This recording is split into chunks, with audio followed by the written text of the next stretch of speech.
Anthony John Tony Jones was an Australian man who disappeared while backpacking in North Queensland in November 1982. The case garnered substantial mass media attention, with critics charging that police mishandled the investigation into Jones' disappearance. At the time of his disappearance, Tony Jones, a native of Perth, Western Australia, was in the last stages of a 6-month working holiday around Australia. After quick visits to Adelaide, Melbourne, Canberra, and Sydney, he settled for several months in Brisbane before finally setting off on the homeward leg of the journey with his brother Tim Jones. For 3 weeks, Jones hitchhiked while his brother rode a bicycle. They communicated by phoning relatives and leaving messages for each other.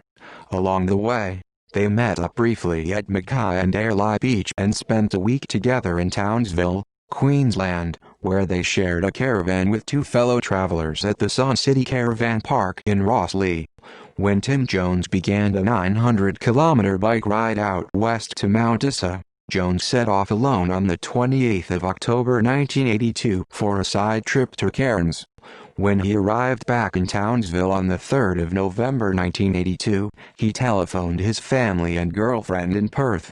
He was surprised to learn that Tim Jones had already reached Mount Isa, and learned that his mother had just topped up his bank account with $150 that was to be shared with Tim Jones.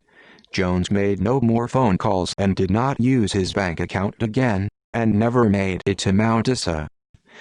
Coronial inquest. In May 1983, the government issued a reward of $20,000 for information which leads to the apprehension and conviction of the person or persons responsible for the disappearance and suspected murder of Jones.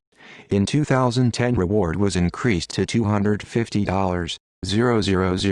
Despite nobody having been found, Coroner Ian Fisher stated in his findings on the 20th of February 2002 that Jones was a victim of homicide. "I am satisfied that the missing person is dead," wrote the coroner. "I find that he died on or around the 3rd of November 1982 at the hands of a person or persons unknown." In spite of the homicide finding, Jones' family was initially unable to get a death certificate because of an anomaly in Queensland legislation, which prevented the issuance of a death certificate in cases where the coroner failed to indicate a specific place of death. The Attorney General of Queensland and Minister for Justice, Linda Lavarch, subsequently introduced new legislation in 2005, saying, "The Jones family has suffered enough. They should not suffer further by not being able to get a death certificate for their son." The certificate was eventually issued in January 2006. Reopening of the coronial inquest. The Jones family's review of inquest documents in 2007 unearthed a slew of neglected leads. However, owing to the protracted and unsatisfactory response of police and government officials, and a refusal by authorities to refer the case to the cold case unit, the family petitioned the Attorney General Cameron Dick on the 14th of June 2009 to reopen the inquest. The petition was ignored for 15 months. Then, in September 2010, when the Queensland government launched a "Walk a Day in My Shoes" campaign in a bid to curb its falling ratings in the opinion polls, Brian Jones, a brother of the victim, sent Dick a pair of his shoes, daring him to walk in the shoes of a victim of Queensland crime. On the 18th of September, a day after the shoes arrived at his office, Dick announced that he had instructed the state coroner Michael Barnes to reopen the inquest. The new inquest has been beset with long delays, a protracted police investigation and a changeover of key personnel such as the coroner and counsel assisting. However, on the 14th of April 2016, some 6 years after the family first petitioned Dick, State Coroner Terry Ryan held a pre-inquest hearing and subsequently scheduled a new inquest to be held in Townsville from the 29th of August until the 9th of September 2016.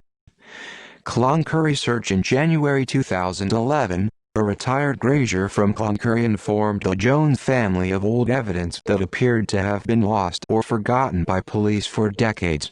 He said that about 29 years earlier he had given Cloncurry police some physical evidence which he and a friend, a retired police officer, found on the edge of the township.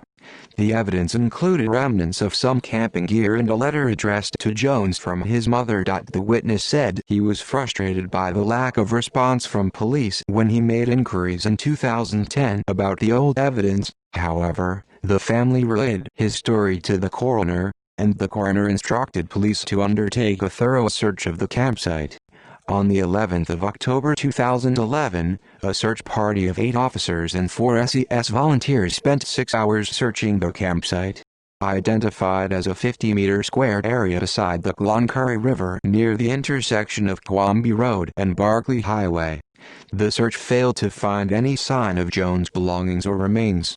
After the search, Northern Region Crime Coordinator, Detective Acting Inspector Mick Walker, told the media that police were still investigating what happened to the evidence handed in to Cloncurry police.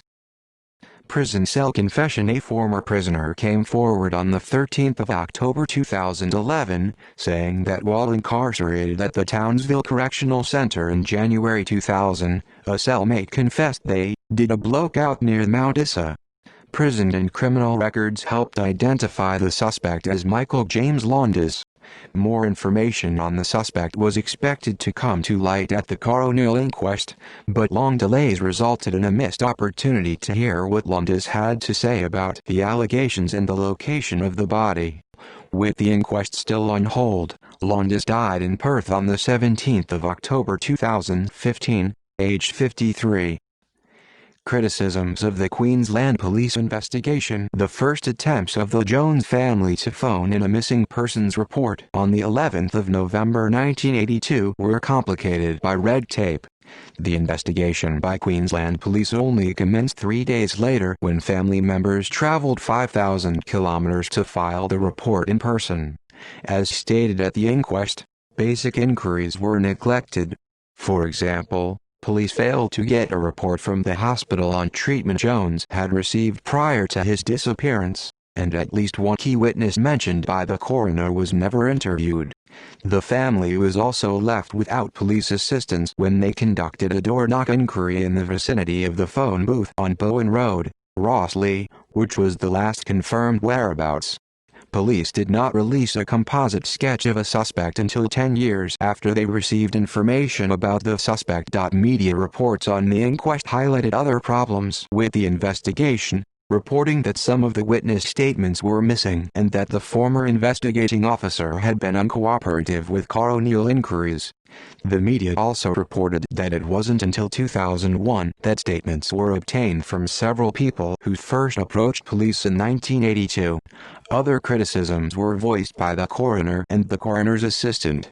Coroner Fisher said more attention should have been given to early investigation, while his assistant, Sergeant Kim Farquharson Jones, said the inquest evidence showed police investigations into the disappearance were not sufficient by today's standard.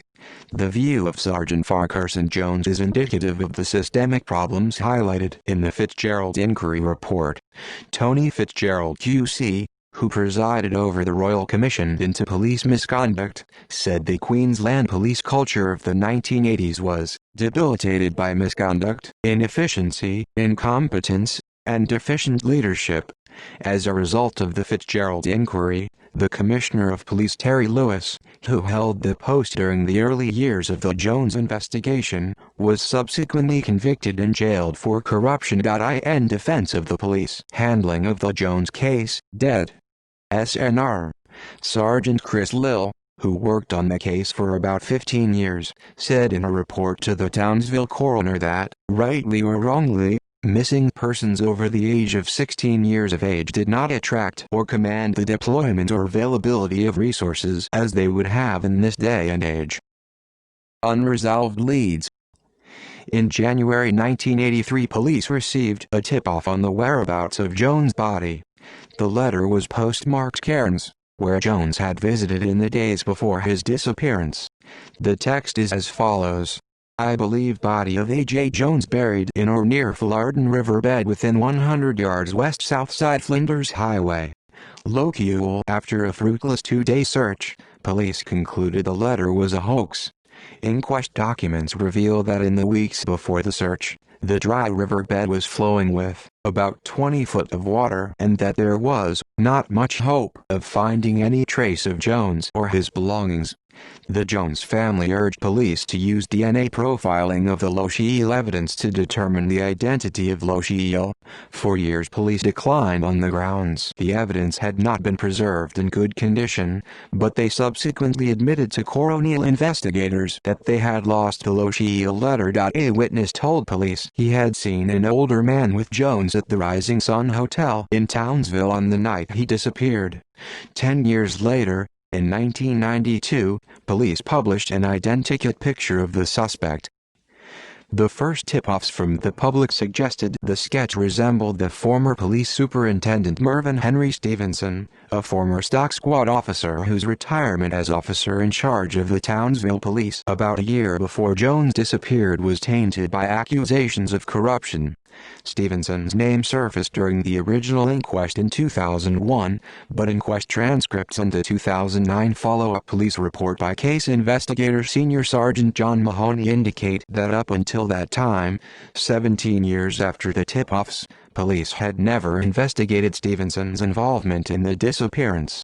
In February 2016, during the lead-up to the new inquest, Mahoney confirmed Stevenson was a person of interest and that it is now up to the coroner to decide if Merv will play a part in the inquest. A second sketch was produced by Townsville Bulletin artist Chris Brunton. The sketch yielded several more leads, some of which had not been investigated by the time of the inquest in 2002.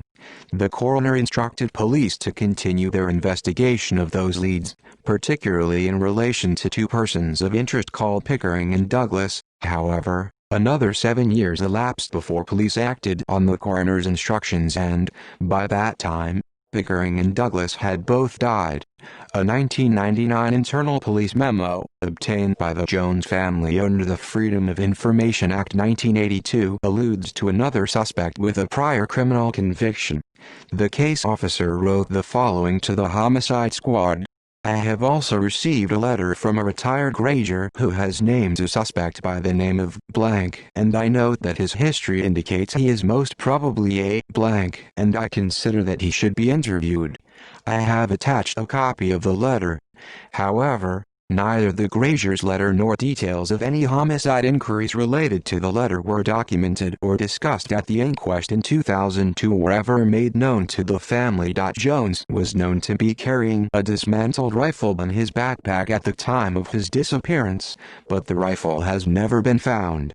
It is a .22 caliber Vur rifle, serial number 257435, and the stock was stained dark red.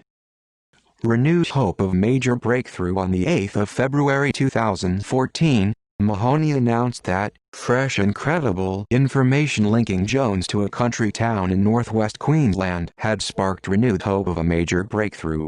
Further updates about the breakthrough were given on the 10th of February 2014 by Townsville Detective Acting Superintendent Cheryl Scanlon, who announced that a team of detectives was heading to Hugden to speak with people who lived and worked in the town the year Jones disappeared. On the 12th of February, Scanlon said new information had indicated Jones may have been murdered at Hugden. Hugden first became a place of interest in December 1982 when at least 5 people from the area alleged that on the weekend of 12th to 14th of November, they talked with a young hitchhiker who bore a resemblance to Jones. Police collected statements and made further inquiries around town. It transpired that one sighting referred to a young man of Aboriginal descent, another to an Italian tourist. The others were about a man with a full beard. One witness said she had talked with Jones at the Grand Hotel around 8 p.m. on the 12th of November and that he was identical to the photograph of Jones, including what she called the Abraham Lincoln-style beard. The fact that Jones had shaved his beard off a few days before his disappearance, as well as the elapse of time and failure to access his bank account or contact his family or girlfriend in that time, meant that all the Hugden sightings were subsequently dismissed by the lead investigator, Det. Chris Lill, and by Coroner Fisher in the 2002 coronial inquest. Missing Persons Week. Jones' disappearance was the inspiration and catalyst for the establishment of Australia's National Missing Persons Week in 1988. The inaugural Missing Persons Week was launched with a memorial service at the Holy Spirit Church in Townsville, after which the city's mayor planted a tree in commemoration of Jones. Missing Persons Week is now held every year in Australia in the first week of August to highlight the plight of missing persons and their families. Cold Case Playing Cards. In February 2008, more than 500 decks of cold case playing cards were distributed to inmates at several Queensland prisons in the hope that significant crimes could be solved if prisoners revealed information after being prompted by the cards. Details of Jones can be found on the Two of Spades. See also List of people who disappeared. References. External links. Reward poster, Queensland Police Service Family Facebook page, Family Tribute for 30th Anniversary Sick, on YouTube. Tony Jones Inquest feature, AAP.